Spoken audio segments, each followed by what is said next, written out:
বঙ্গোপসাগরে লঘুচাপের প্রভাব ও সক্রিয় মৌসুমী বায়ুর কারণে ঢাকায় থেমে থেমে বৃষ্টি হচ্ছে। এ বৃষ্টিপাত অব্যাহত থাকতে পারে আজও। ২৬ সেপ্টেম্বর আবহাওয়া অফিস জানিয়েছে সারাদিন থেমে থেমে বা ঝিরঝির বৃষ্টি হবে। আবহাওয়া অফিস থেকে সংবাদ মাধ্যমকে এসব তথ্য জানানো হয়েছে। ২৫০টিরও বেশি ডিজাইন অপশন নিয়ে ওয়ালটন স্মার্ট ফ্রিজ, বোঝে আপনার প্রয়োজন। আবহাওয়া অফিস বলছে আজও বৃষ্টি হতে পারে, হালকা থেকে মাঝারি মানের বৃষ্টি হবে। মাঝে মাঝে বৃষ্টি বন্ধ হলেও মেঘ জমা হয়ে আকাশ থমকে থাকবে। আবার সন্ধ্যার পর বৃষ্টি থেমেও যেতে পারে। আবহাওয়া অফিস থেকে আরও জানানো হয়, গত ২৪ ঘন্টায় এখন পর্যন্ত ঢাকায় বৃষ্টি হয়েছে ৪৪ মিলিমিটার। আগামী ২৭ সেপ্টেম্বর থেকে সারা দেশে বৃষ্টি কিছুটা কমতে পারে।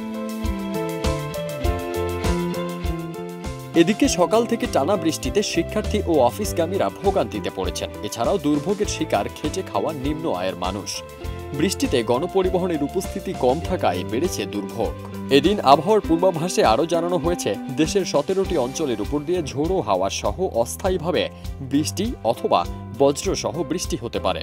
দুপুর ১টা পর্যন্ত দেশের অভ্যন্তরীণ নদীবন্দরগুলোতে এ পূর্বাভাস দেওয়া হয়েছে।